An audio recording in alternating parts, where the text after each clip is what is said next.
Welcome to Wedding Feature Wednesday. Alright, let's wait for some people to come in and then we're going to get into it because we have a lot to cover tonight. A lot. So we're just waiting on some people to come in. I'm excited about today.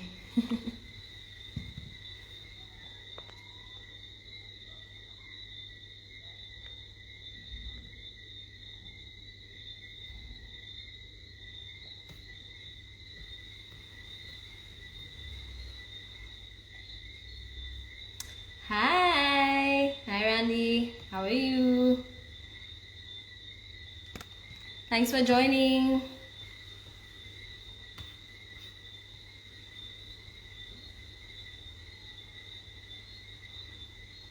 Hi Dude Mel, how are you? Thanks for joining. We're just waiting on some more people to come in and then we're going to get into it. I am excited about Wedding Feature Wednesday.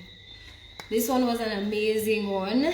And it does take a lot of explaining, but we'll get there. We'll get through it together.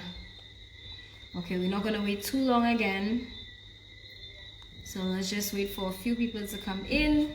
Let me send the live off to a few people and then we get into it.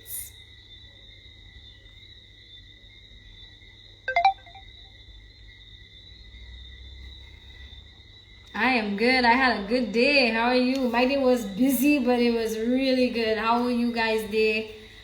How have you been interacting with our posts? We've been posting photos of our weddings all day. And as you know, each week we're going to post one wedding.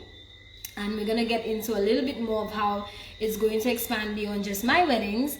How we have sort of welcomed a lot of other industry participants to get on board with using Wedding Feature Wednesday to really feature all the amazing work that they do in the wedding industry. So we're just waiting for a few more people to come on the live. I'm sharing our post, I'm sharing our invite, and then as soon as we get maybe 2 more people come in, we are going to get into it.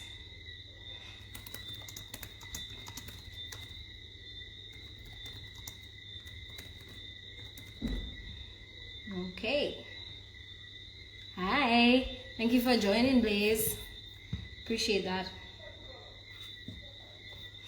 Okay, so Wedding Feature Wednesday. Isn't Wednesday a really good day to talk about weddings? Really is, huh? Okay. So here's what. Let's get into talking about Wedding Feature Wednesday itself, and then we'll get into talking about the wedding itself. So this concept, Wedding Feature Wednesday, is supposed to be a platform that each week a local wedding industry professional can recount his or her service experience of one of their favorite weddings in a 1 hour, or Instagram gives us 1 hour, in a 1 hour storytelling live chat guided by me. Sharing tips, advice, just talking about the experience on a whole, exploring the opportunities, talking about their challenges, and generally just having a good time online, exploring some of the ideas, some of the experiences that they've had in the weddings that they've done. Yes, we have a backdrop tonight. We do have a backdrop tonight, so we're trying something new, and you can actually look forward to every night for us doing something different. Of course, as we bring on the different wedding professionals, some persons are other designers like myself, some persons are going to be DJs. We have a steel pan player hooked up to be featured on one of our lives. We have makeup artists that are going to come on board. We have wedding planners, and we've made that distinction last week. There's a difference between a designer and a planner. So we have wedding planners coming on board, and we have a nice roster building up of persons who are interested in Wedding Feature Wednesday. They want to be featured, and they want to generally have a chat with you and with me about how it is that we can learn and grow from each other and grow within the wedding industry. So I'm really excited about that, and I really hope other people see the opportunity in coming on and having a discussion, because after the first Wedding Feature Wednesday that we did, I got a lot of reviews from people who were saying that they never understood how much work went into the production of our weddings. And that for me means that we did a good thing last week. You know, they didn't understand the amount of detailing that went into the production, the amount of behind the scenes that we go through, you know, all the planning in advance. And this wedding that I'm featuring tonight, it's again one of my weddings, just to get the ball rolling. You know, other planners and designers are gonna get on board after that. But this wedding that I'm featuring is one of the more intense wedding productions that I've ever done, that took a lot of detailing. So hopefully, as we go through the scope of what this is, you will get a chance to understand the amount of work that goes into producing a wedding, and the amount of discussion, conversation, trials, errors, the mistakes that happen, the successes that we go through, the wins, and of course the relationships that we build, not just with our clients but with our vendors as well, as we go through Wedding Feature Wednesday. So I'm excited about this, yeah, I really am. But like I said earlier, for those of you who are just joining in, before we feature the wedding, I just wanted to go through a little bit of what the Wedding Feature Wednesday program is about, which is industry professionals coming on and having a chat about weddings that they've produced, exploring the opportunities, the challenges, and more. Good night. One of the objectives is brand awareness. You know, if you come on and you get featured for Wedding Feature Wednesday, you know, you get the opportunity for other persons who didn't know you were working in the industry or they were not aware of your brand. They get an opportunity to see you, you know, interact with you, ask you questions that they wanted to know about your brand or about your service that you offer. We also get the opportunity as an industry, there are a lot of industry persons who signed on tonight, as an industry to explore all the opportunities. You know, we found out last Wedding Feature Wednesday that there are things that we can learn from each other. You know, when we were putting up the flowers for our last Wedding Feature Wednesday, Natalie from CWEP or Dreamy Weddings was on board, and she gave me a recommendation for how to do flowers on site. So I learned from Natalie, and I too was able to respond with how I do my flowers on site, and she learned from me as well.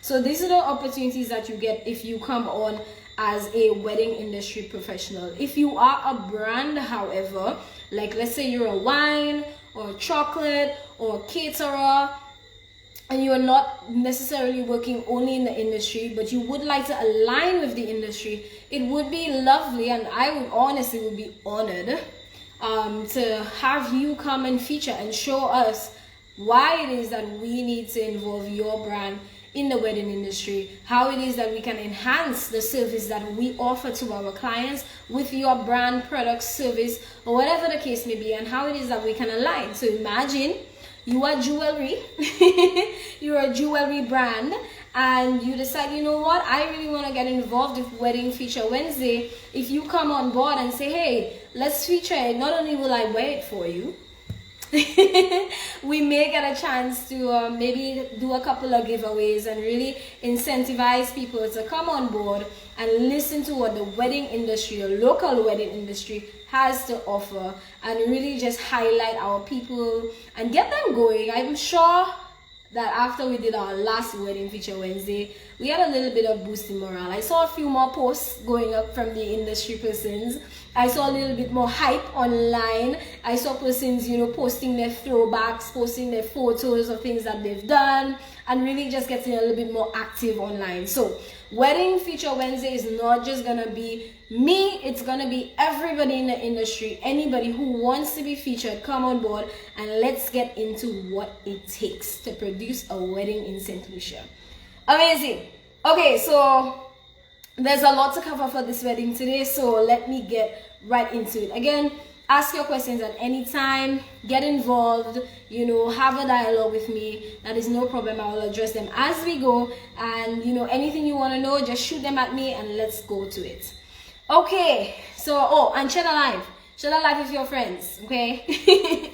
All right, so let's get into it. The wedding I've been featuring today is Mindy and Daniel. It is one of the most beautiful weddings I personally have produced. Now, I love a simple wedding. I love a wedding that's clean, clear line. But I learned through this wedding that I love an extravagant wedding as well. As a designer, I got a chance to really explore, just, throw my hand at it all, throw my creativity at it all. But there was some crazy challenges that I faced, and I'll give you a sneak peek. It rained. So there was some crazy challenges that I faced in the preparation mode, in the production mode, and on the day, and we're going to get into all of that. But it was a beautiful wedding nonetheless, and the pictures really do speak for the quality of work that we produce, the fun, the love, the romance, and the amazing aesthetic that this wedding was about. So let's get into it. Mindy and Daniel. We actually worked with Awesome Caribbean Weddings on this wedding. So Awesome Caribbean Weddings are planners, and we have some other planners on the live who hopefully will be able to work with moving forward. But Awesome Caribbean Weddings are wedding planners who had Mindy and Daniel as clients.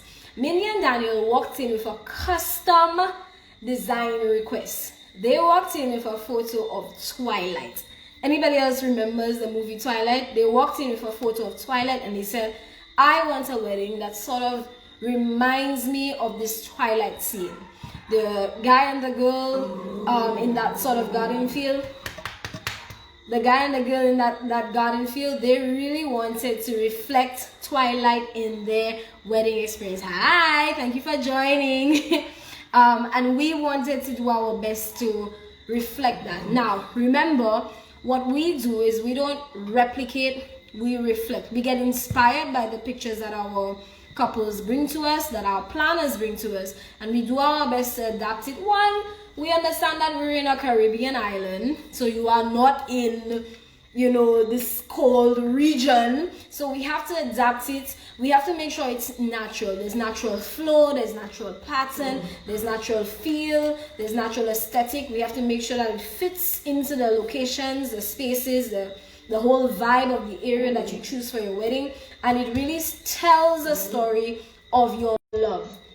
So we wanted to make sure that we didn't just take the Twilight picture and replicate it, but we really adapted it to the bride. But we had to get creative.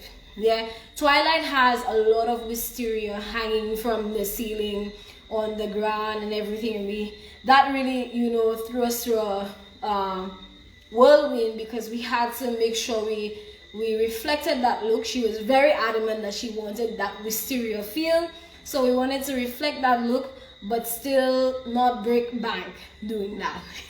Yeah. Then we always have to be mindful of budget when we're doing design. So they walked in with a reference photo of Twilight, and I remember when I received it, I sat back and I was like, whoa, okay, I love this. All right, and wrapping my mind around that picture, I was like, so all that, everything above or whatever, they're like, yeah, we like that. So I said, all right, let's go for it. And challenge was on. So having my initial meeting with them, where the planner called me in as a designer to really listen to them describe the kind of experience, as I described in our last wedding feature Wednesday. One of the first things that I did was analyze my client, what they were wearing, how they were moving, how they were interacting with each other as a couple, I'm sorry guys, let me just send this live to somebody who I know was looking forward to this. All right, what they were wearing, how they were interacting. I really took some time to observe them as a couple, and just like I showed you last week, they were reserved. They were not too loud, but there was a classy elegance about this couple. They were not bright colors and too much, but they wanted it looking like the most elegant extravagance that you could ever think of. That's what we had to deliver on. So I assessed my client, I looked at their style, I looked at their jewelry, I looked at their clothing, I looked at their interaction, I looked at their responses as they talked to the planner, and I picked up on these cues to be able to guide me on how it is that I approach them. And remember, it's not just product. It's not just service, but it's really understanding who your client is and how it is you reflect their personality into your design aesthetic. Okay, so I looked at them and then I moved on to listening to them. So I listened to the things that she liked about the Twilight picture. I know it's a very busy picture, a lot of things going on. So I started to ask, what do you like about this? Did you like her dress? Did you like the way they looked at each other? Did you like the flowers above? Did you like the aisle? You know, explain to me what you liked. And then we moved on to explain to me generally, what elements do you see at weddings that you like? And she started explaining she likes a little crystal. She likes simple, she likes clean. She doesn't like too much bling, but just a little accent of it. She likes lanterns. She told me that she likes roses. She loves roses. And then she moved on to talking about, I like blush. I like rose gold. She was very much into rose gold. She loves italicized letters. So I really listened to her just spill out things that she likes. Spill it out. And I really took that information in to be able to help my design style. We looked at some more pictures online, and we started a Pinterest board right there in the planner's office, where some of the photos that she started showing me on her phone, I was able to pull them up, reference them, pull them up, and just put them in the board real quickly, add her on, so that way as she saw things, whether it was on the car ride home or, you know, where she is lounging after the meeting, that she could quickly add these other inspirations into the board, and I can use them to sort of start to build her design aesthetic. So I really do, and this is a point, I do use Pinterest a lot to help sort of just give my brides a place to put all their thoughts and ideas. Usually they're pinning all the time, so I see the notifications come up but it is really a good idea to have them just put it all there. And again, as I explained to you last week, what I do is I go back through the Pinterest board and I start to sort out what's cake references, what's hair, what's makeup, what's, you know, centerpieces, flowers, etc. So after our meeting, I wanted to know if they felt a connection with me. That is important to me as a designer. Not only I just called upon to work with a client, but I like to make sure that the client feels like they feel a connection with me as well, and they feel like I might be the right designer for them. And I did ask the planner, were they comfortable? You know, did they like this brief discussion that we had? And they were like, absolutely. She loves you, she trusts you, she thinks you'll do very well. She's looked at your portfolio of work.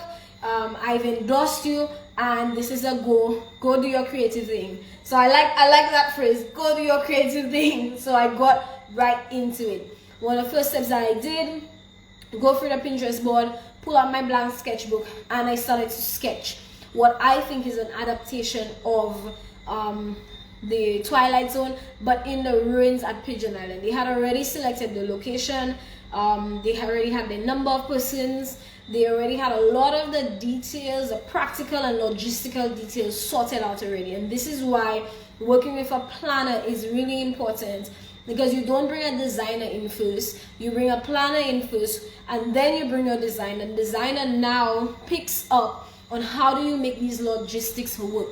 Your planner would have already selected your location. Your planner would have already told you this what's worked for your numbers or not worked for your numbers. And we now come and make it look beautiful. We make it be this visual storytelling of your love story. So here I am now with my sketchbook, the reference pictures, Pinterest up, and I'm drawing and I'm exploring.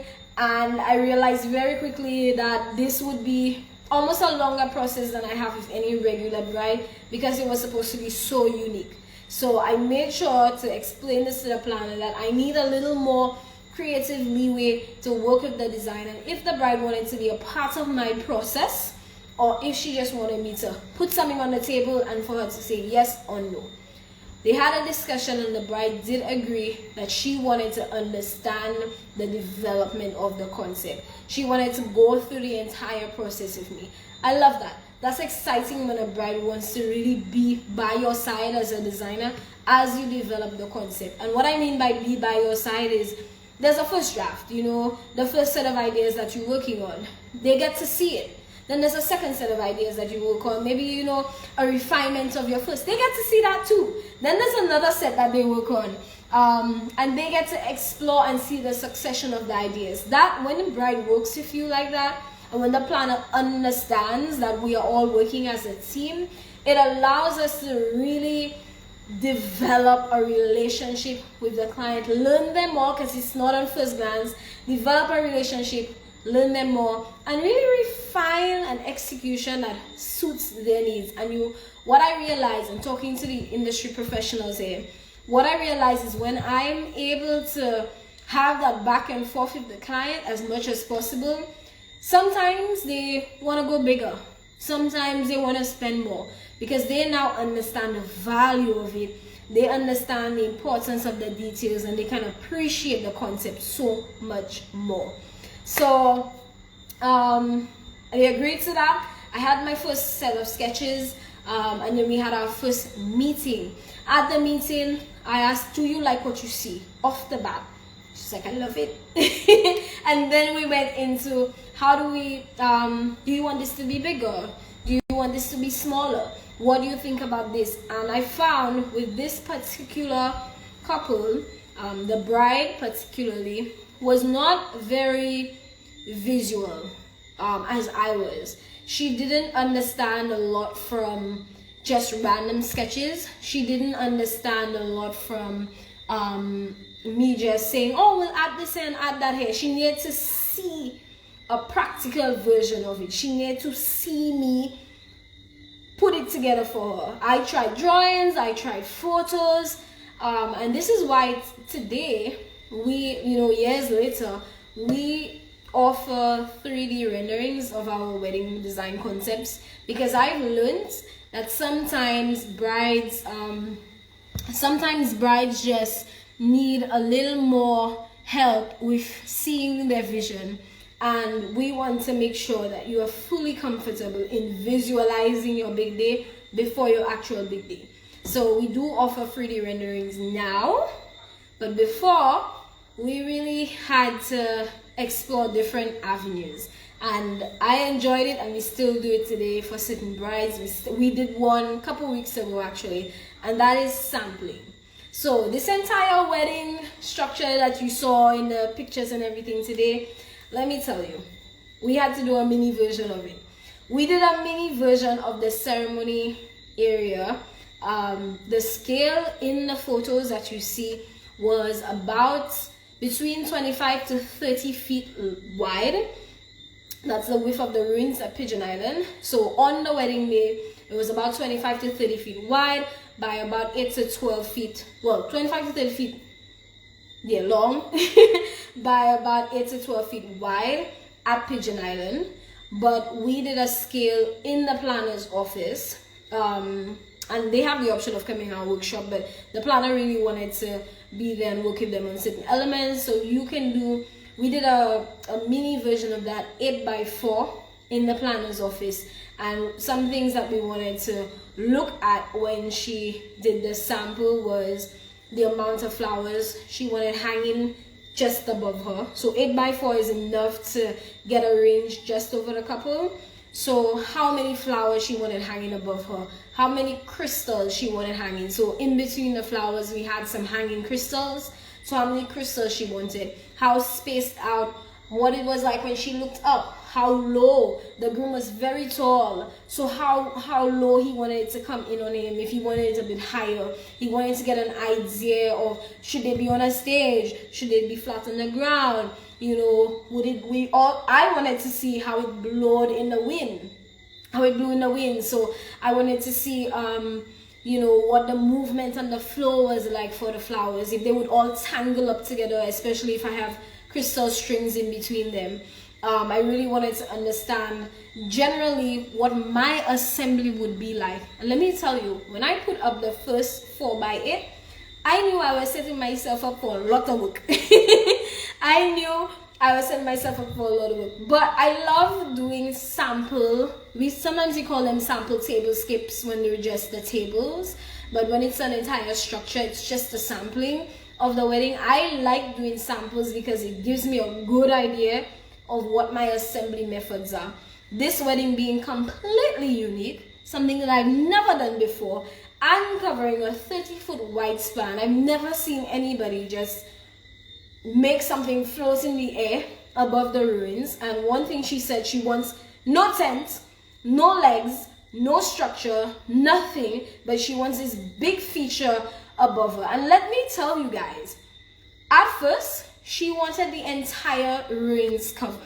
I just want to let you know, at first she wanted the entire ruins covered with flowers, but that cost was a little too hefty for the bride, and the priorities were shifted to other things. So we did go through a process of taking that big vision, scaling it back to a mini, very small version of it. So she had an idea of what the maximum visuals would be like, what the minimum visuals would be like, and then we had a really good compromise in the middle where she was comfortable with the price as well as the style and the feel. And when we did the sampling, she was really able to make these decisions based on that. So I was saying that it really gave me a chance to understand my assembly.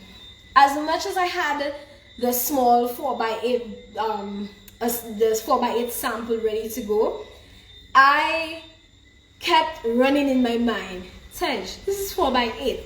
You're looking at 12x30, thereabout, a little less. But you're looking at, we're going to use 12x30 just for reference on this slide. You're looking at 12x30. How are you going to suspend this in the ruins? That's crazy. Now, I know there are industry professionals on this live, and I am going to put up my secrets tonight on how it is that I assemble that. And I'm doing that because I want you to know that there is complete transparency with me as a designer. I want you to know that I'm going to create new ways every single time. And whatever it is I'm doing that can help you, jump on board and let us work and collaborate together. Because it's not just about placing pretty things together. What differentiates me as a designer from any other designer is my ability to understand structural engineering. So I was thinking from architect, engineering, weight, wind, water, everything. How am I going to assemble this in the ruins? Drum roll, please. I'll tell you how. Okay, so the entire time, I thought the only way that I can support this is like how you support building a house. I have to put down rafters and roofing. That's what I needed to do. So the first thing I did is I headed off to Caribbean Metals to find out what the longest piece of steel would be. When I went there, I learned that the steel that was available on island would not cover the entire length that I needed to put across the ruins. So I was heartbroken. I went to a custom steel shop to find out if I can get any longer steel ordered or brought in, and he said these are the standard limbs that they come in. It's similar to wood. They come in 12s, 16s, 18s, 20s. This is what the steel came in. It came in about 20, 24 or something, or 20 or 24 or something of the sort. But I needed to cover close to 30.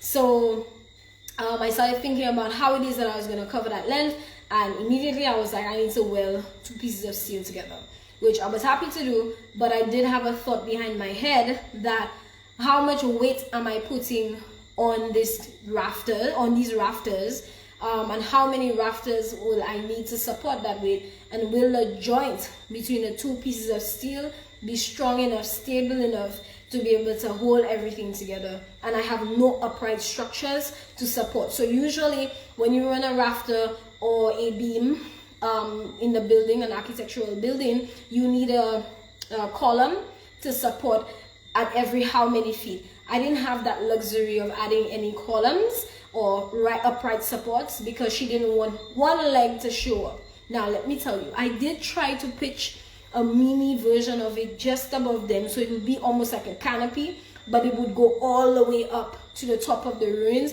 so she would have that similar feel but just above her. She wasn't having that. She wanted the entire thing. So I was a little worried about weight, support, and further to that, I worried about if it rained, how is it that I would protect them.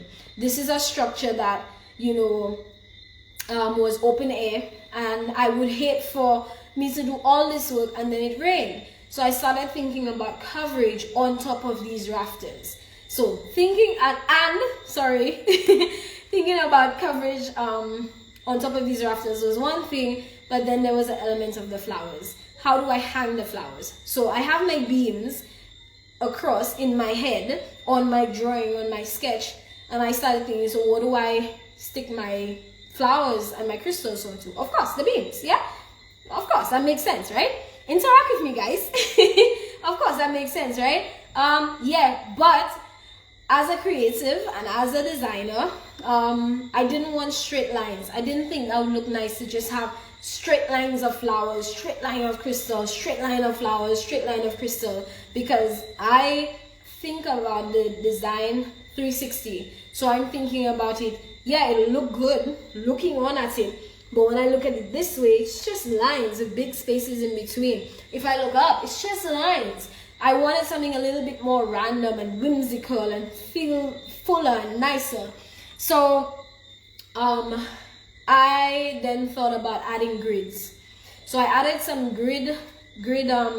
steel grids on top of the rafters, and these grids, or you can use chicken wire if you would like to, these grids or chicken wire allowed me all the holes or hook spaces to be able to clip on all my flowers, all my crystals, and everything else. So if you're listening as another designer or as a wedding planner, you're thinking about how is it that you can grid the ceiling at Pigeon Island in the ruins, it's rafters and grids. It's rafters and grids, so I hope it is that I see a lot more designs like that now that you know how to assemble it. Yeah, so secrets on Wedding Featured Wednesday. All right, so rafters and grids was one thing, and then coverage was another. So I did have to figure out how to cover. Luckily, I quickly realized that the grids will give me the support that I need for if it rains, they would collect the water on the grid and will not seep down. Usually if you have a beam and then you put a cover, you would get that sink in the center if it rains too much. But because I had the grid, I had everything stable, which was nice. However, plot twist. Plot twist.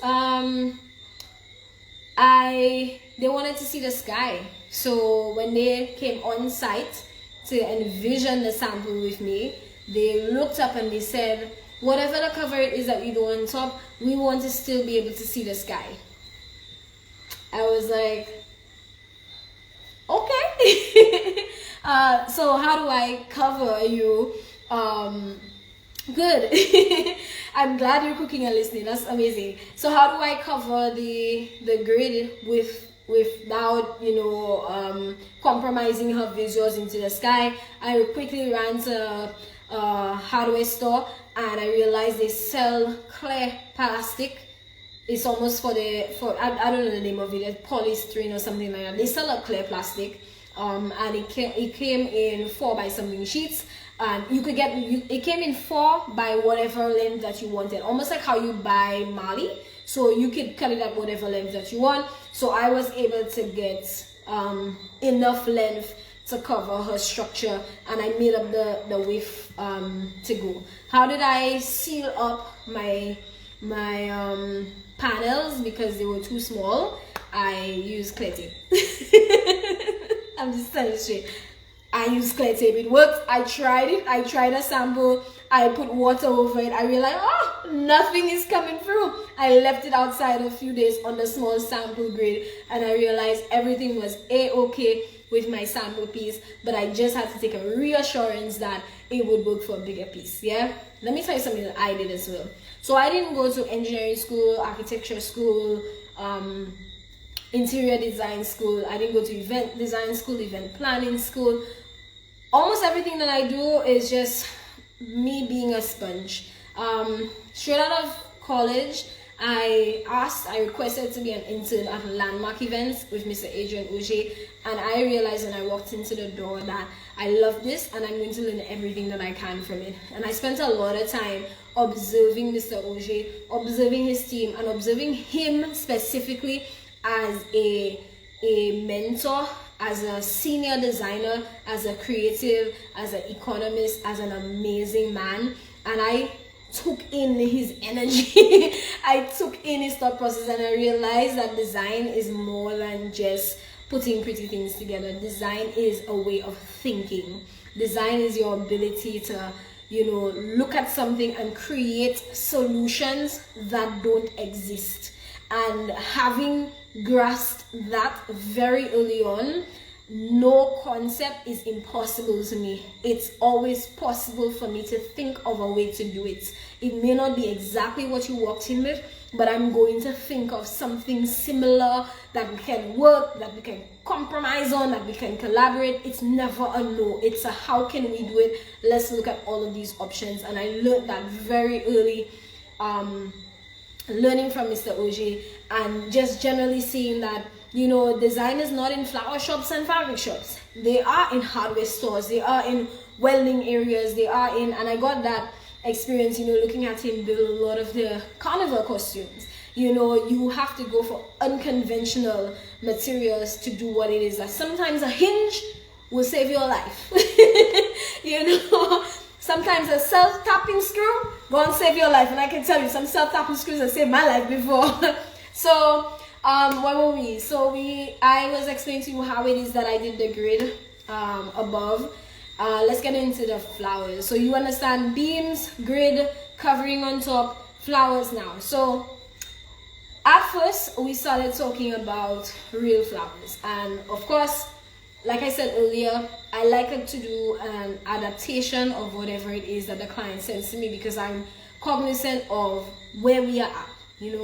We're not in winter wonderland, we're in the Caribbean. So I really wanted to do something that felt like the picture but was Caribbean enough. So my first pitch was actually to do orchids hanging from a fishing line from my grid. So the orchids would come down at various heights, and then I could do the orchids on a line and hang them down at various heights with the crystals in between.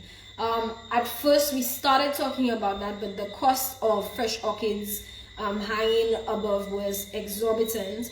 And more so, I started to process that we would have to have all the orchids with the water bags on them.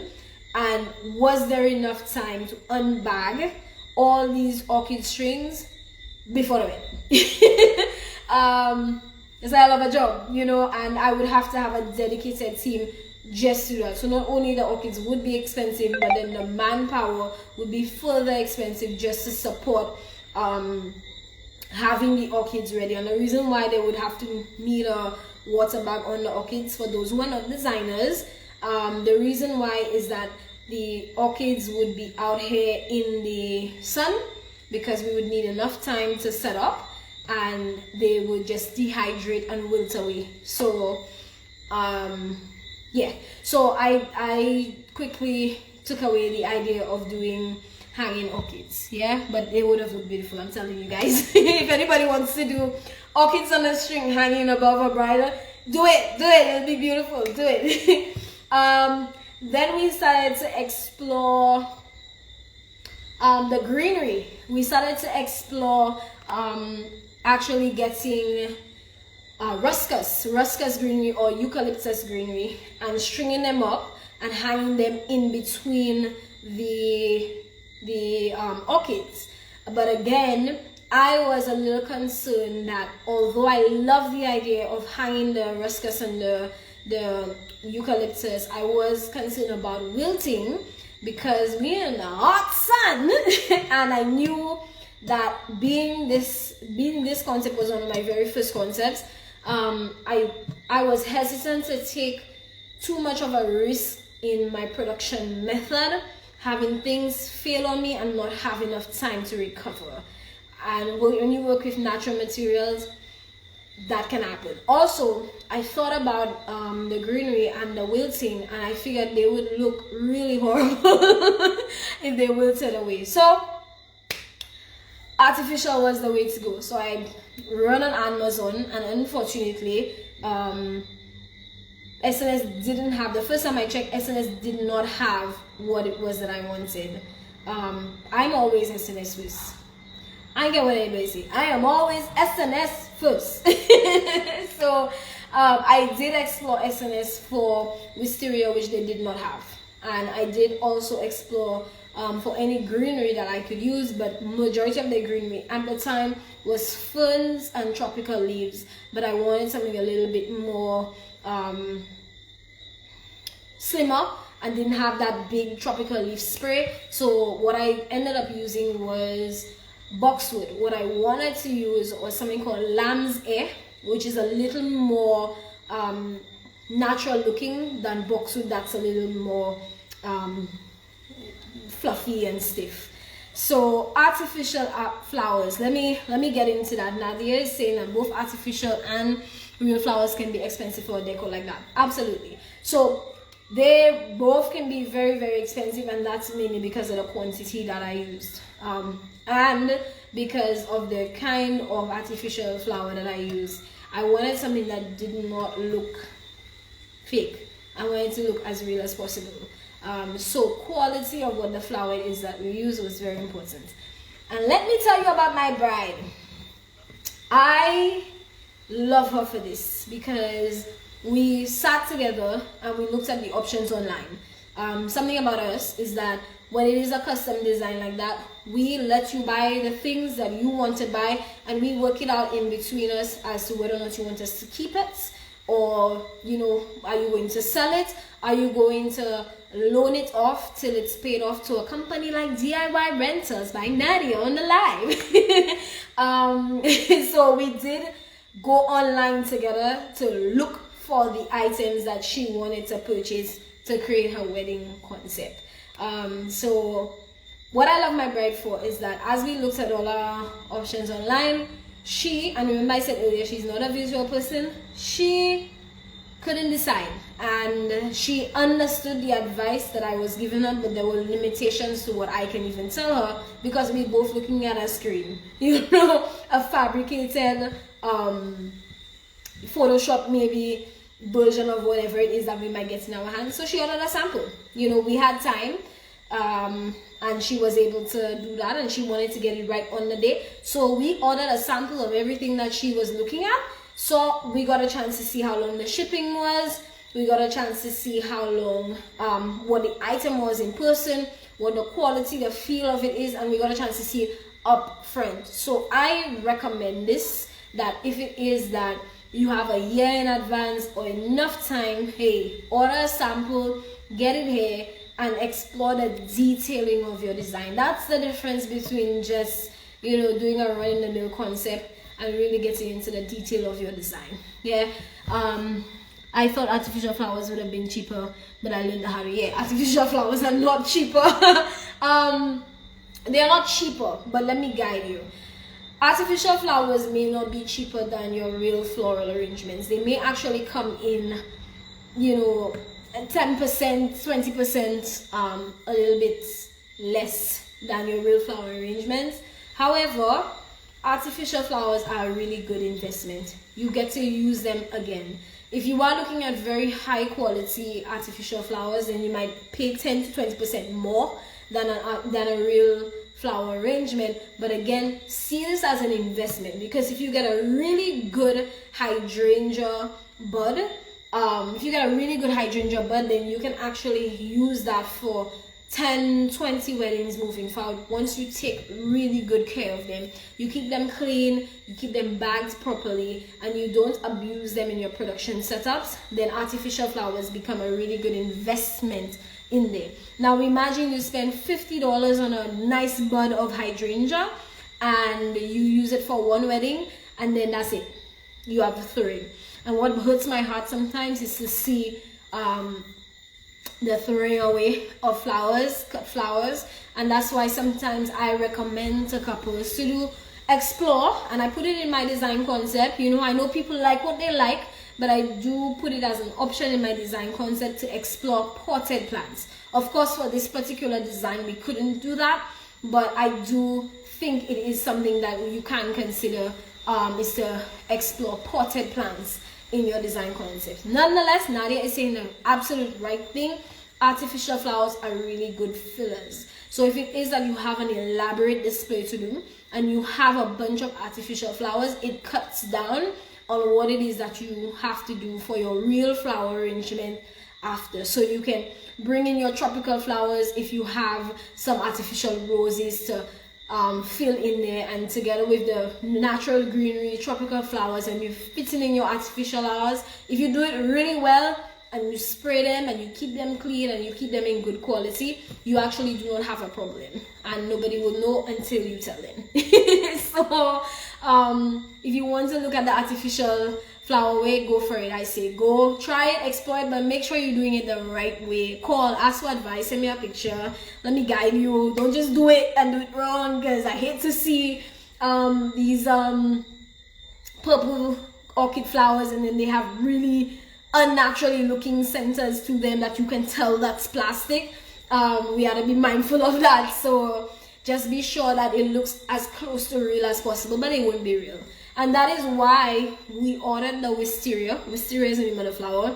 That is why we ordered the wisteria on the day or before the day, is because we really wanted to see what the centers of the flowers were, so that it didn't look like too artificial. And I will tell you that one of the orders that we got in had wisteria, but they were connected with links, plastic links, that literally were like that the entire way, plastic links the entire way on the wisteria. And that is the fakest thing I've ever seen. I have never seen a flower be linked together. But we ordered it and we had a chance to see it, and we explored it. Now my pause is for a reason. It's because I had to use it. Shamefully, I had to use the link flowers. Shamefully, I did. But you don't see them because of the way that I did them. So why? Is because when we came to order our final order for the flowers online, which were beautiful silk wisteria flowers in natural ends, everything was amazing about it. They didn't have the quantities that I needed. They did not have the quantities I needed, and that was such a disappointment. And we went back and forth for a very long time. The bride actually had traveled in the time period, and she looked in every store she could possibly find to try to source the flowers, and we couldn't find it. So I said, hey, you know what, trust me on this, bring me the link ones, trust me. She's like, yeah, it would look good. I said, trust me on this, bring me the link ones, you won't see it. And I knew that I could hide it, and I'll tell you why I knew that. So I didn't just show up on the day and just start hanging flowers up. I had a very graphed grid of what flowers I was using where, which one, in every foot, in every inch of space, actually in every 6 inches. I had whether or not this was going to be 3 feet long, 2 feet long, 1 foot long. I had 3 different lengths on my flowers, 4 different lengths on my flowers, 4 different lengths on my greenery. Then I had my crystal at 3 different lengths. I had some looped and some linear, and I had a full scale grid that detailed every length, every loop, greenery, flowers, and I had it in a way that the center was a little denser than the sides, because I understand how photography was captured after. So how photography would be captured. So there was a lot of thought process going into how it would look visually, well, aesthetically, but also there was a lot of calculations that had to happen, and the flowers came a certain way with particular lengths. So I had to cut and join some flowers together and make sure I had some of my joins higher up. The link ones were the ones that I used closest to the grid, so I knew that there would be so much bunching and fluffing on the base that you wouldn't see the links that were higher up, but they still acted like space fillers for me. And then the more natural ones would come all the way to the ground, of course keeping, well, all the way to the lowest level, of course keeping the very natural looking ones on the bottom. It was a lot of work, guys. I said all that and I'm like, girl, you did all that. I was like, yeah, it was a lot of work, and I had a team of 5 or 6 working for about 2 weeks, cutting, joining, and we joined with floral tape, cutting, joining, and marking my grids, because the grids did not travel to Pigeon Island done up. They were done up at Pigeon Island. Am I saying the right thing? No, I am saying the wrong thing. My original idea was to do them all at Pigeon Island, and I took a risk to do them in my workshop, but my crystals, I had to put the crystals up at Pigeon Island, because if I put them all together, they would bustle up with the flowers. So there was a lot of process, and to get everybody working at the same time, I had to mark the grids before my team come in, and you know, this one's long, this one's short, this one's long, this one's short, especially my first grid. And then it's one thing on paper, but as a designer, when you put it up, you've got to make sure this looks good. And when I did one grid, I wasn't pleased with it, so I actually had to go recalculate my entire grid, keeping in mind that I already had all my products here. There was no additional options. I didn't have time to bring anything else in, so I had to make sure that this would work, but I had to deliver on an exquisite concept. So I stole from my 4 last corners, 1, 2, 3, 4. I stole from these 4 corners, and I filled up my front a little bit more, and I mean, it's a lot. And you know what, it was all worth it, but it was a very intense progress. And I think part of that intensity was because this was my first time doing it. If you ask me to do it again, I'm ready. If you ask me to do it again, I'm ready. I get it. I understand it now. I can do it better than I've done it before. But yeah, that was our process in doing the grid. Something for you to know is that the front of the grid, we wanted it to look like natural flowers on the front. So there was a floral display done up on the front, and I was very happy that I made a decision that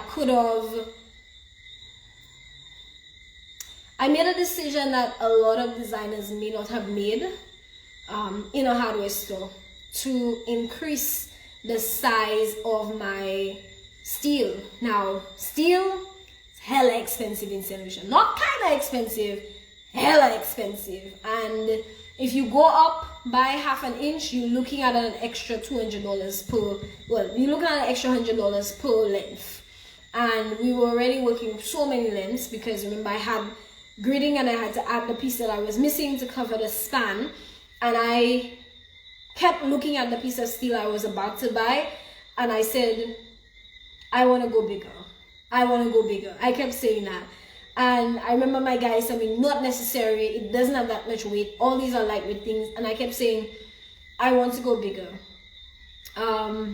I just wanted to go bigger. I felt like instinctively I had to go bigger, and I'm happy that I went bigger, because when the floral for the front arrived, the oasis was soaked to the maximum extent, so that the floral looked beautiful and had to be assembled to my front grid. And as they put it up, I get involved sometimes. So the guys opened it up and I couldn't help it. I grabbed the ladder. I was like, let me see what's happening here. So I went up, and I remember I held one, and I felt the weight of the floral and the oasis. And in that time, I immediately thought, this is going to sink and not be assembled left and right, because my beams were just lying on top of the rings, and I thought, this is going to sink. So I kept looking at it to look at the weight, and from the time they put the other ends to balance it out, I kind of saw everything was okay. I asked my guys to give it a shake, and everything seemed okay, but I was happy that I didn't choose a thinner piece of steel, because if I had did, then it would have probably buckled down a little bit more, sagged down a little bit more, and I would have to strap them on the 2 ends, and I was trying to get away with not having to do that, and I'll tell you why. Boy, this might be two lives. I might tell you why I had to do that, but I was happy I chose a bigger one, and that worked out really, really well. So this is our ceiling. If there's anything I missed, you let me know.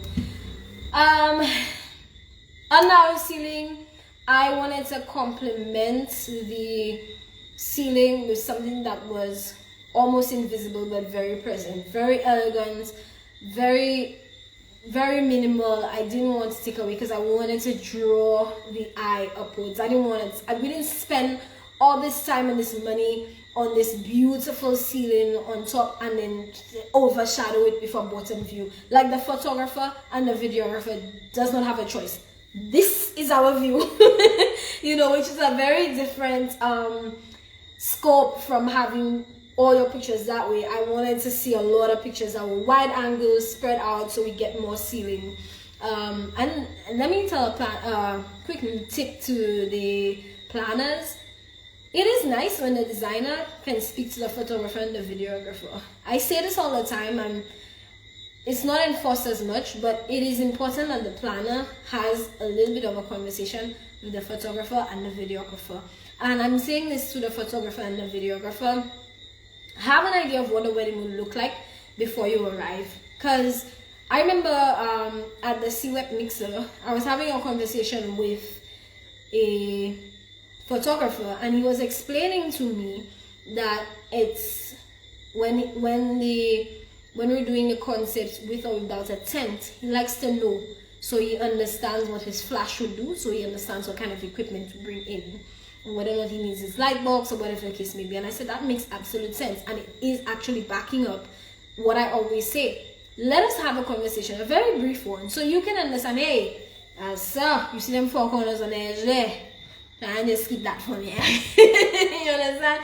You see the four corners? Try and overlook these as much, or hey, in your post edit, can you just beef me up on this little piece over here? Or hey, this is a really good angle I really want us to get, or this is an area that I really focused on, or these are the angles that I think we really need to focus on. These are important, especially with lighting. Sometimes, hey, I'm putting in some strobe lights here, and this is how it's going to affect your lighting. So there are practical reasons, and there are design reasons, and there are just having each other's back collaboration reasons for why all the suppliers should have conversations. Yeah.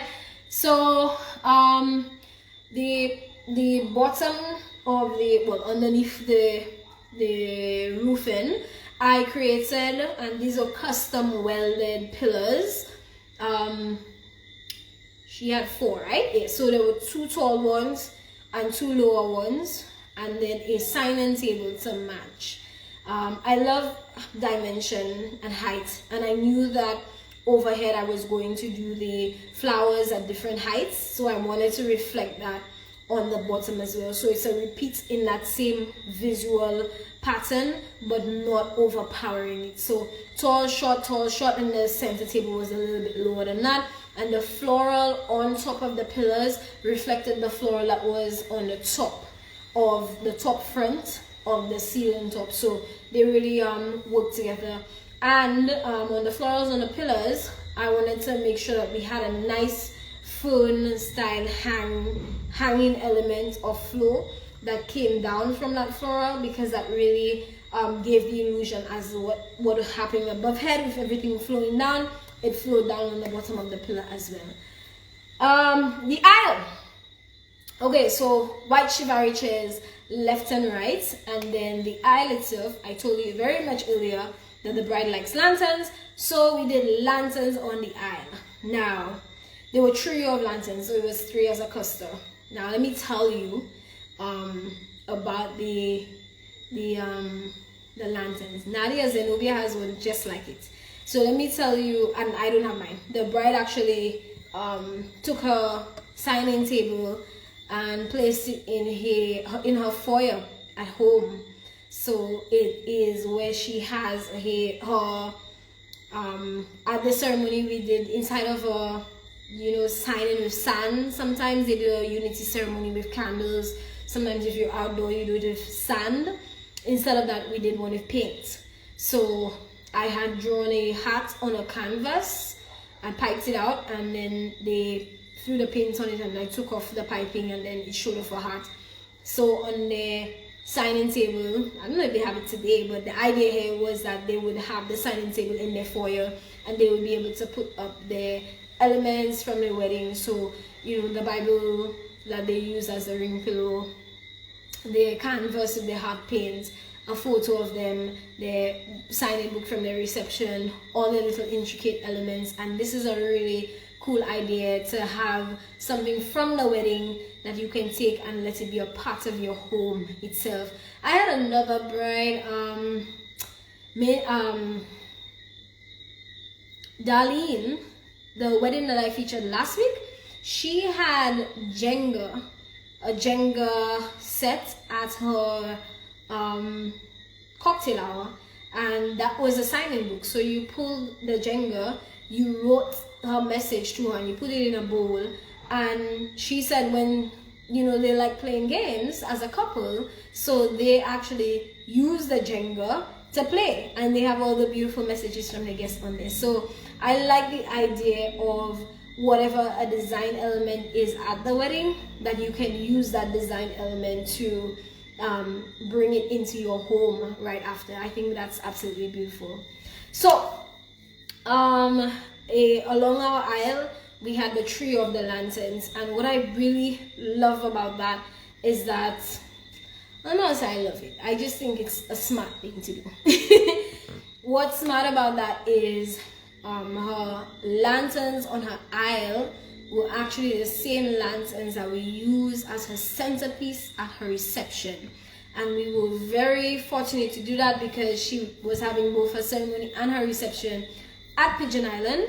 So I was able to quickly have these brought over to the reception, but I put some candles in some of them. I took some flowers and manipulated them around and put them as the centerpieces. But it was really smart to double use the aisle decor as the centerpiece decor. Once they were nicely transferred, beefed up, touched up, and just reused, and nobody was the wiser because they were at the cocktail hour while I was doing all that. So that was nice. Going back to the entrance of the rings, we did frame the rings itself with some nice draping, and we tied them off with some blush ribbon.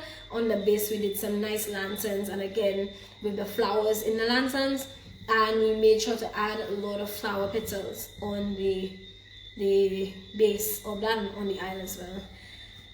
Yes, we had, I think we had a violinist and a saxophonist play. It's just a whole beautiful wedding, guys, but it was a lot of work, and I know the ceremony was very intense to explain, but I think there were a lot of assembly gems, a lot of ideas in there, a lot of concepts in there. So that was the ceremony. Woo! Any questions? Cocktail hour. And so, at the ceremony we also did the Bible. The Bible was a ring pillow, so we did the entire thing for them. So that was fun, really different, all the little details.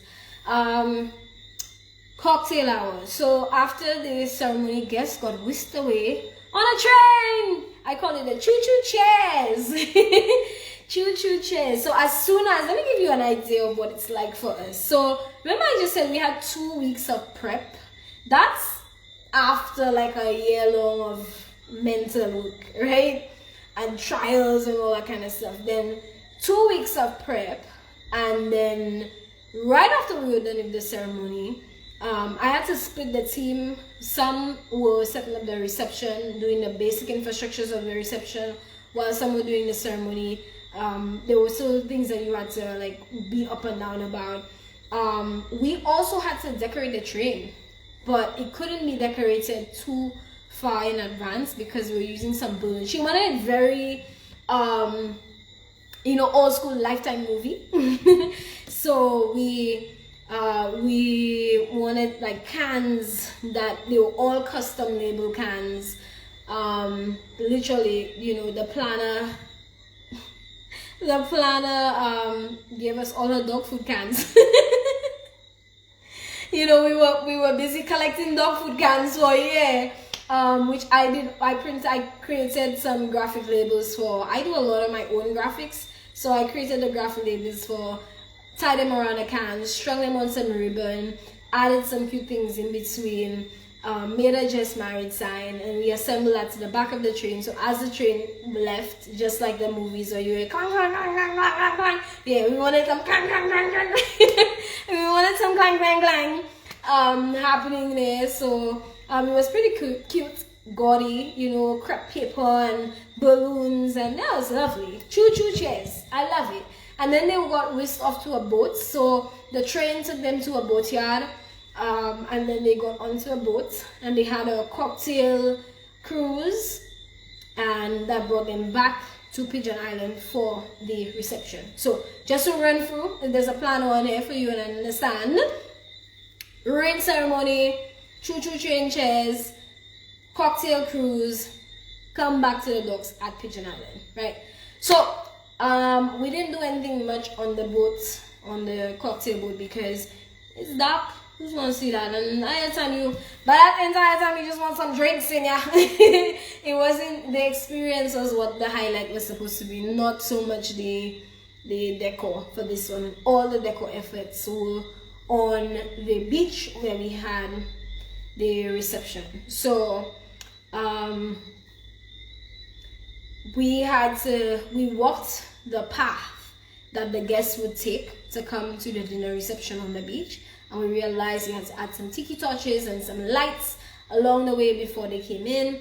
They would come down the stairs at Pigeon Island, where we would have a seating chart set up and some welcome treats set up for them before they got to take their seats at the reception dinner area. Now, okay guys, it rained the entire day. Okay? It didn't just rain the entire day. It rained the entire day. Like, it storm rained the entire day. The planner was trying to make decisions about not having this kind of rain the entire day. And I knew more about the production and the vastness of the production, how vast the production was, more than her, because I'm detailing everything for production and she's handling, coordinating all the guests, all the elements, the schedule, the suppliers, the vendors. So she sort of left me to my own regard for infrastructure and setup, right? And I remember she said, I need to speak to you. And I was running all over the place. She said, no, we have to have this discussion. What do we do? It's going to rain during this reception. What do we do? The bride had initially said she wanted no tents. Even when I was designing the ceremony, she didn't want any tents. And I knew she was so adamant that she didn't want any tents. So everything was supposed to be beautifully open air. But we were down to, what are we going to do? Morning of the wedding. This was so unexpected. And I remember saying, if by 11 o'clock the weather still looks like this, I need 3 hours to pull this together. That's not my transition time, that's prep. I need 3 hours to pull this together. If by 11 o'clock, this is cutting it really close, the weather still looks like this, let us put tents on standby now. And if at 11 o'clock this looks like this, bring the tents in. Now when you say bring the tents in, people think, oh, you just put up the tent. No friend, you don't just put up the tents. You have to wrap the tent legs, you have to drip the tent poles, you have to wait for the tents to be assembled, you have to watch other suppliers work where you are tapping your leg because you have work to do on top of their work, and it is nerve-wracking to you. You have to position the tents before you can drip the tents. You have to worry about the anchoring pose. You're thinking about the concept. You're thinking about so many different elements before you can do. Are you looking at table layout? And I remember, the planner had a lot going on, and I remember she looking at me and said, "This is on you. Your call. You tell me what you need to do, and I'm gonna help you make it happen." And I remember I said, "Give me a second." Y'all, I was like, I could cry now thinking about this, because I felt the pressure, thinking that I know on one side of me that this bride does not want to attend, but I knew on another side of me that, I just know it's gonna just rain on everybody. And then another side of me was like, the amount of work I will be adding onto the team now if I put tents is crazy. So I remember I walked down to the beach. I asked my team to just leave the beach. Just go away. Go drink some water and take a break or something. I walked down to the beach, and I'm a spiritual person. So I remember walking down to the beach. Nobody was on the beach, and I stood in the middle of the beach and I prayed. I was like, God, help me make the right decision. You know, I looked around. I looked at a stack of tables. I looked at a stack of things, and I was just like, bring the tents in. And I was like, do I have enough drips for this? Like, bring the tents in. I have to do this with the tents. I walked back up to the plan. I said, bring the tents. She was like, you sure? I was like, bring the tents. She said, it has to look good. I said, bring the tents. I'll figure it out. She said, you know what? You do what you need to do. I trust that you're going to make this look as beautiful as you can. I was like, your layout, forget everything. Just let me execute this the way that I see that this can be executed. Let me tell you something. That planner did not, and this is where the trust comes in. She didn't come down to harass me for a thing. When she came down, finally, she was just like seating labels, this there. She didn't question my layout. She didn't question the position of my tents. And this is so important, when you build a relationship with a planner to the point where they say, I trust that we are under pressure right now and you can make a creative decision that will be okay, and I trust that, and I know that client's gonna trust that you made the right decision here, go on. It really helps, and I desire that level of relationship with planners on the whole, for all designers, where you can just trust us and trust our professionalism, trust our vision, trust that we know what you're doing, and we know that we are working as a team to make you look good as well. It's not just us, we're trying to make you look good. So I put the tents in a position that I thought was the best position for catering and for viewing. I mean, it wasn't an option to decide these things before, because the bride just absolutely was anti-tent. So it wasn't something that she wanted to discuss. We brought it up, she didn't want it, and it is what it is, yeah? The only tent that she had on the beach was for the DJ, and that's because the live band required it, because we can't play people with equipment, yeah? So, set it up, draped it, team on hyper pressure. And I will like to tell you that in the time period that we made that decision, cocktail still, you know, trying to finish setup, ceremony still trying to set up, and then ceremony is over, we're behind time, we're still trying to set up reception, they're off, they're on the boat coming, and cliffhanger! We had to transfer this entire ceiling from the ceremony over to the reception. So these hanging flowers that you see above them at the reception actually was a piece of the ceremony.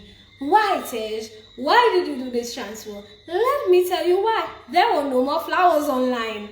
We couldn't get any more stock. Not in the time frame, couldn't be ordered. There was no more stock. And the flowers were so expensive that it was cheaper to take the risk and do the transfer than try to buy thousands of dollars more in flowers. So transfer it was. So this is where structural thinking comes into play. Because we have the grids, it was easy to transfer everything in pieces, in 4x8 pieces. It was easy to that. So we took 2 elements of the grid and we put them above the bride and the groom ceremony area. We took another 2 elements of the grid and we put them behind the seating chart area. We took another 2 pieces of grid and we put it behind a photo area. So we separated the grids, and we had, I think, 2 more somewhere else, but we separated the grids. So it was a really good idea, but it was mad pressure. I remember during the ceremony, the guys talking and saying, "God, sir, let me just give you a little bit of my team talking. God, sir, the boss wants us to take down that whole ceiling." That's fine, Janelle. God said the boss wants us to take up that whole ceremony ceiling and bring that down to the reception. Let me tell you all, God, so I guess that girl mad, yes, sir. That's my guys. That's my guys. Guess that girl mad, yes, sir. Why that girl wants to do that? You know, the team is like talking among themselves, and I'm like, is she crazy? So we had a truck on standby to help us transfer things down from the ruins to the beach. We had all the guys, I had extra guys on standby because the poles running across the ruins were not light. They needed to come down carefully, but they were heavy as hell because I didn't want my grids falling apart. And as soon as the first grid came down, bring that down to the beach for me, please, because we have to assemble that. Assembly was important. We made a mistake. In all of this, we made a mistake. Thank you, Janelle. We made a mistake. And it haunts me till this day. I'm sometimes when I talk about this one, I'm just like, oh, I made a mistake. I made a mistake. So in transferring the ceiling from the ceremony to the reception, I was moving so many parts and coordinating the moving of all parts and assembly, making sure the guys are doing it right, because this is all in my head. Yeah, we don't get to practice breaking down the ceiling and bring it back up. I put the ceiling over the bride and groom area and I forgot the plastic covering. A moment of silence for my disappointment in myself. So, guess what happened, guys? In the middle of the dinner reception, it started to rain. And all I saw was the bride and the groom look up. And I looked at the planner and she looked at me and I forgot the covering. And she was like, oh my God. And I was like, oh my God. And we got umbrellas. We brought it to them. We got umbrellas and we brought it to them. And I was so disappointed in myself. And I remember it was so bad that the planner came to me and she said, do you want to put it up? Do you want to put it up? And I said, I really want to put it up, but I know putting that up is gonna be like over all the decor, in the middle of everything. Everybody's already there. We'd have to put 2 ladders in there. We have to talk across to each other. Like, it's gonna be a lot to put it up.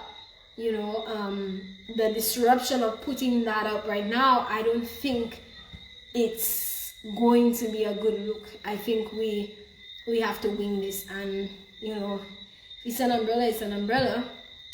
So it was an umbrella. Wop for me on that one.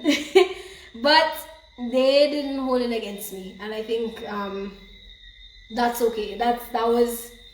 It was a bad part on our part, but they didn't hold it against us, and I think I'm so grateful for that. But these little mistakes can really make or break you if your clients they didn't hold it against us. They really didn't. So our setup for them was a truss arch box, which we made custom sleeves for.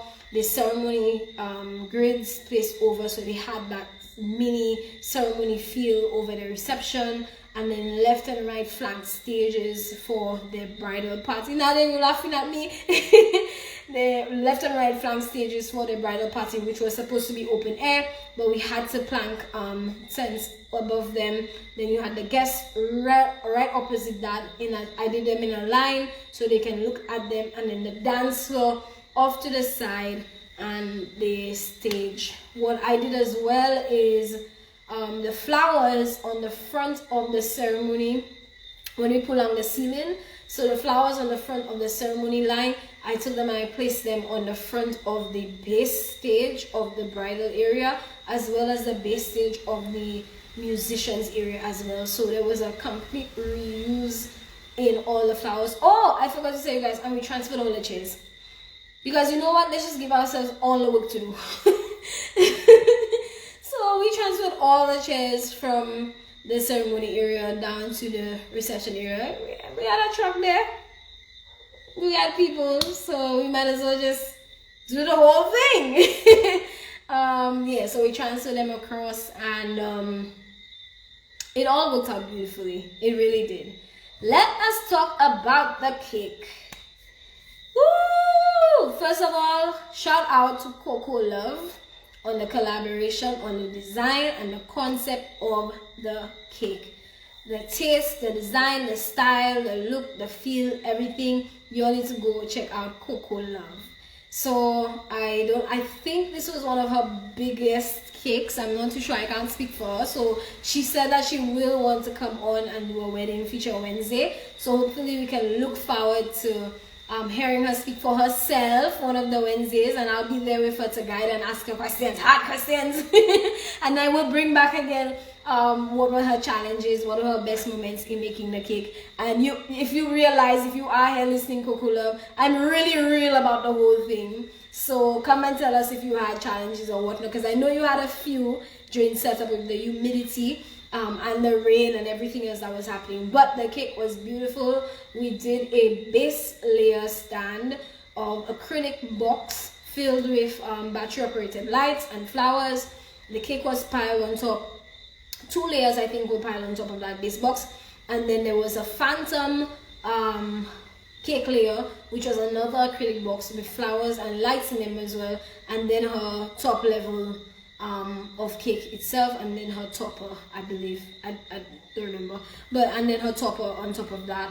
I mean, look at me here trying to pull up a picture. And then her topper, she did a really excellent job with the cake. I think it was a really good stepping stone for her to do more elaborate cakes like that, but she did a good job. And I liked the idea of us collaborating and creating something that was very different. So hopefully when she comes on, she'll let us know whether or not she did sampling or whatever, because that was more of the planner's role, where when I had done the design, I was out of there. I was like, I'm good, I'm out of there. Yeah, so it was 3 layers of cake on top of the acrylic base box, the phantom layer, then another piece of cake, which is the top tier of the cake, and then her roses on top, which were fresh roses on the top, and I think it was fake roses inside the boxes, but they all looked very similar. Yeah. Yeah, it did rain during the dance party, and it rained a lot during the dance party. And you know what? The bride, the groom, and the bridal party ended up in the ocean. They trashed the dresses, they trashed the suits, they had a good time. The band was Evolution Band, which is Afro Ale, lead singer Afro Ale from St. Lucia. So it was Evolution Band. They turned up the party. They had a good time. The wedding, nobody cared about any of this rain or whatever. Everybody danced. Everybody had a great time. There was no more thinking about any of these things. And overall, it was amazing. So, yeah, I feel there are so many elements of this wedding that I can speak about. I'm looking at some of the pictures and I'm saying, you know, I added mirror, I added votives, I had to do a mixture of real candles and some faux candles in some areas, only because, you know, you understand wind and what it would do. So some of our smaller votives were fake, because false, faux, whatever, because they would go out so much quicker with being on the beach and everything. Some of our candles that were in taller vases were able to be real candles. There was a nice little mixture. There were crystals, there were boxwood, there was wisteria.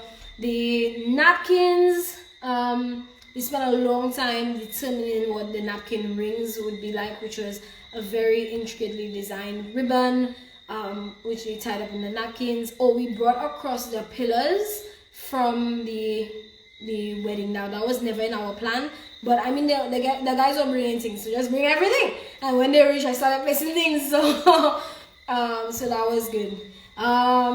Amazing wedding, really nice. Breakdown. While everybody was at the reception enjoying the reception, we broke down, continued and finished off our breakdown, the ceremony, and we had a long wait. So we had to wait for the reception to end, and my guys wanted to break down 2 nights.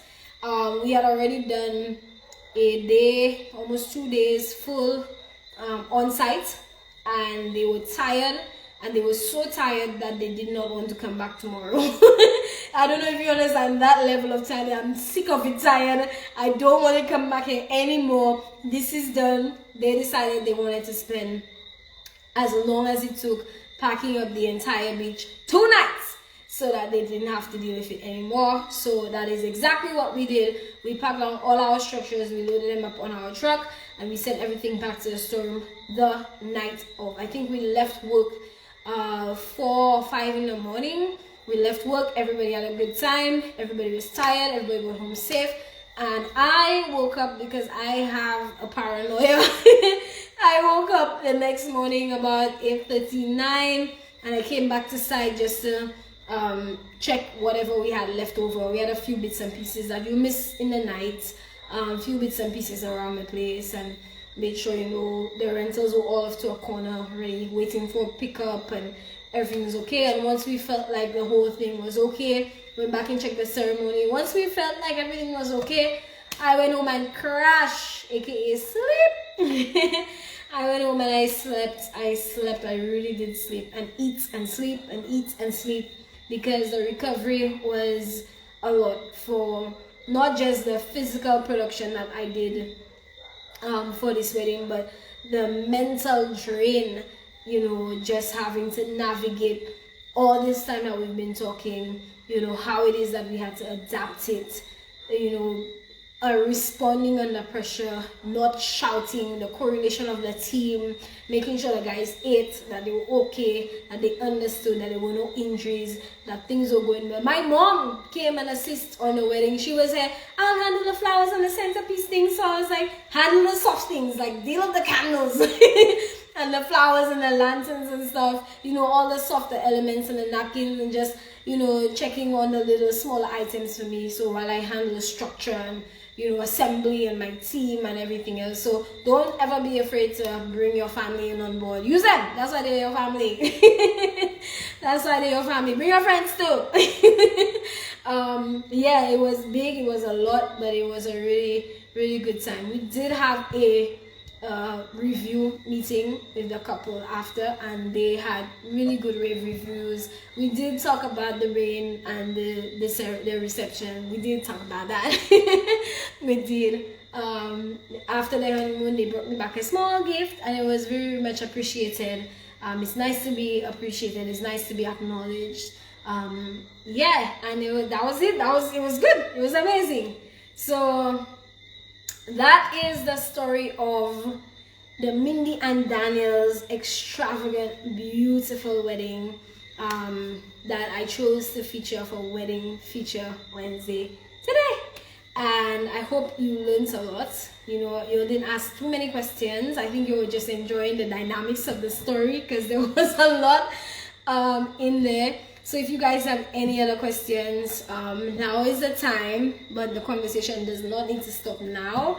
Please continue to engage me on this wedding. Moving forward, my inbox is open. Let's talk about it. And like I say, it's each one to help one. So if you have a concept that you would like to explore in the ruins, and you want to get an idea of how it is that you can do a structural assembly, or what it is that you can do to design, or whatever the case may be, reach out. I think information is so free. We should feel like a collaborative team in St. Lucia, where we can share ideas and concepts and swap notes and, you know, give each other advice, so that we collectively have a really good wedding design portfolio as a country, and not just as a people. They can look back and say, people from St. Lucia are doing some real good thing. You understand?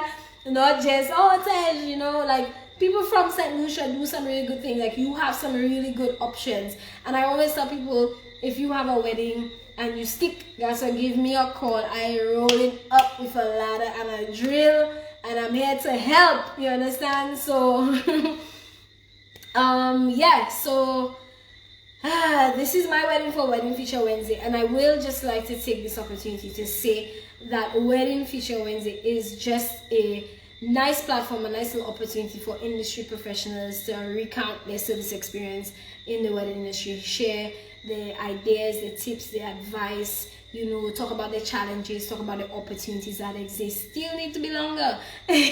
Talk about the opportunities that exist, you know, share notes, swap notes, but also align with each other and align with brands who want to be parts of our industry, that want us to recommend them, that want us to highlight them, you know, whether that be, look at how many suppliers that I use for the production, from acrylic work to SNS, for, you know, that could have been an opportunity to go and say, you know, this is what we need as an industry. To steelwork, you know, exploring what your capabilities are of that, to aligning with architects and structural designers and transportation people. There are so many opportunities that we are linked together creatively, but we really have to explore that, and hopefully Wedding Feature Wednesday will give us more of an opportunity. So don't think it's just design, it's all of us as one, leaning on each other and finding the best collaboration as we produce weddings in St. Lucia. So if you are a brand that wants to be featured, or a brand who wants to collaborate in any way, please contact me and let's see how we can get involved. We have a few people who are signed on already. We have a rental company, we have a couple makeup artists, we have a cake maker, we have a steel pan player, and we keep getting correspondences from persons being welcoming the feature on Wedding Feature Wednesday. So it's really good. When it is that you do agree, I do provide you with a content guide that helps you determine what it is that you're going to say, because I know sometimes it's difficult for us to determine what we want to say. So you start with an introduction of yourself, you as a professional, and your business. You let us know about it. Then you give a little story about your wedding, or any wedding that you would like to feature. We talk about the best moments, we talk about the challenges or the lessons, and then we go into any tips or advice, and then just give a summary. And hopefully, as we grow Wedding Feature Wednesday, we can start to offer our viewers, our participants, our followers a reward. So maybe you get some wine, maybe you get some jewelry, maybe you get a voucher, maybe you get a discount, maybe you will get something, some cake. But that is what the goal is. So thank you to everybody who came on. We had good numbers in the beginning. I know this was long, and it's a storytelling session, so I expect people will join the after, but we're growing, we're exploring, and we're having a good time. Please send me your feedback. Please let me know how it is, how it was. This is the only way I can grow and refine and tailor this, so that it really gives us all a really good opportunity to expand and explore the wedding industry in St. Lucia. Thank you so much for your support. Thank you for tuning in. And thank you for coming to Wedding Feature Wednesday. I need to get a jingle. I need to get a jingle for this Wedding Feature Wednesday. So yeah, thank you guys. Anybody wants to say anything before I leave? I'm right here for any questions. And if not, that is it for me. Have a really good night. This is about as long it was as the last one. So yeah, we're doing good. We're doing good. Have a good night, guys. Bye.